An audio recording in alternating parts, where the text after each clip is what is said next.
On September 23, 2021, November 30th, 2021, and again on February the 15th, 2022, I spoke on this floor about the fake Russia Alpha Bank narrative.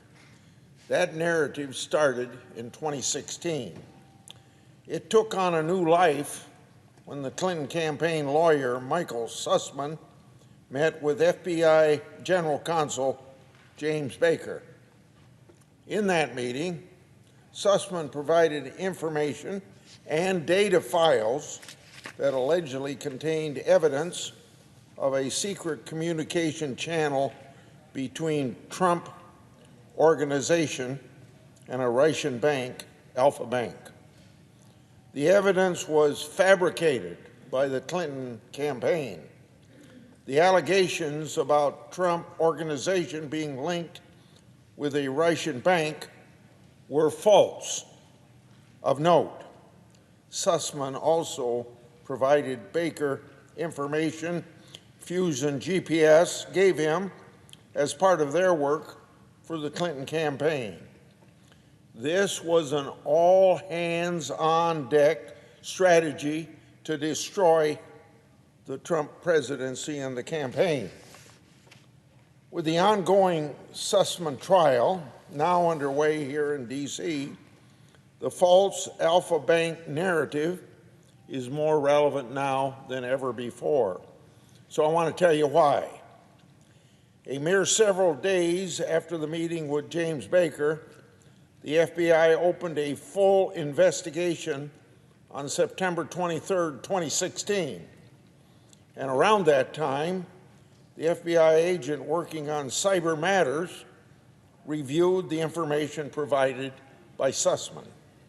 That agent said, and I quote, "We didn't agree with the conclusion that this represented a secret communication channel," end quote.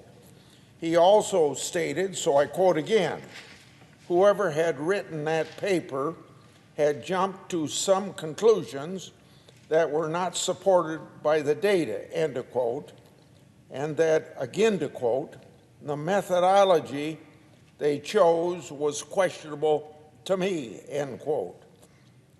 And here is the kicker. Quote, "I didn't feel that they were objective in the conclusions that they came to. The assumptions that you would have to make was so far-reaching that it just didn't make sense," end of quote. So last Friday in courtroom, Robbie Moak, Hillary Clinton's campaign manager, testified that Hillary Clinton was asked about the plan to share this fake information with the media. Hillary Clinton approved that plan. Jake Sullivan was involved in that decision as well. He's, of course, as we know, President Clinton's national security advisor. The Clinton campaign fabricated evidence trying to connect Trump to Florida. They fed it to the media to start a years-long wildfire of false allegations. They fed it to the FBI to trigger federal investigation into their opposing candidate. I've said it before, say it again. The Clinton campaign was the conspiracy. And it was a big bag of dirty tricks. This false Alpha Bank information eventually landed with the media outlet Slate, which ran an article on January 31st, 2016. After that article, Sullivan, the now national security advisor, issued his now infamous tweet, quote, "This could be the most direct link yet between Donald Trump and Moscow," end of quote. Hillary Clinton also tweeted, quote, computer scientists have apparently uncovered a covert server linking the Trump organization to a Russian-based bank. End of Hillary Clinton's quote. Now, they weren't the only ones pleased with this fake news. On October 13th, 2020, Senator Johnson and I wrote a letter to the FBI where we made public text between Andrew McCabe and Lisa Page. Page says to McCabe, quote, "The Alpha Bank story is in Slate," end quote. McCabe replied, quote, "Awesome," end of quote. The FBI's excitement didn't end there. This week, Durham's prosecutors introduced a message between FBI agents that said, quote, "People on the 7th floor, to include director, are fired up about this server," end of quote of that message. Now, they, meaning the FBI 7th floor people, were fired up about fake information, which is just terrible. The FBI's job is really to get fired up about fake information. It's more than that, however. It's a gut-wrenching attack on our system of government. Now, there's another data point that I want to share. Durham recently released notes from a March 6, 2017 meeting between the Justice Department and FBI officials. In that meeting, they discussed predication and crossfire hurricane issues.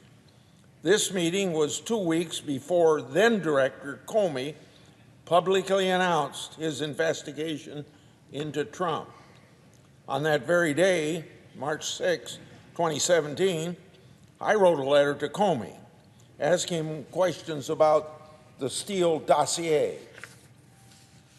My press release for that letter is titled, quote, "FBI plan to pay ex-spy for Trump intel during campaign sparks questions of Obama's administration's use of federal authorities for political gain," end of quote. That was from March 6, 2017. Now, in May of 2022, that title just about sums up Crossfire Hurricane as best as it can be described. Now, in closing, I'd like to make a few notes with respect to predication. On September 23, 2016, FBI Electronics Communication opened a full investigation into the Alpha Bank allegations. But let's unpack the first few lines from that document. Quote, "The FBI received a referral of information from the U.S. Department of Justice." Quote, the Department of Justice provided the FBI with a white paper that was produced by an anonymous third party, end of quote. Well, the information didn't come from the Department of Justice. It came from Sussman and the Clinton campaign.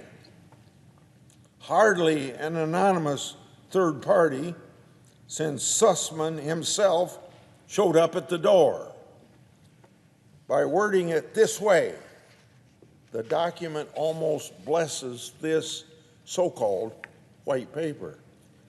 Mind you, the white paper is the false Alpha Bank information. By the looks of it, the FBI document contains false information. I fear these recent developments are just the tip of the iceberg.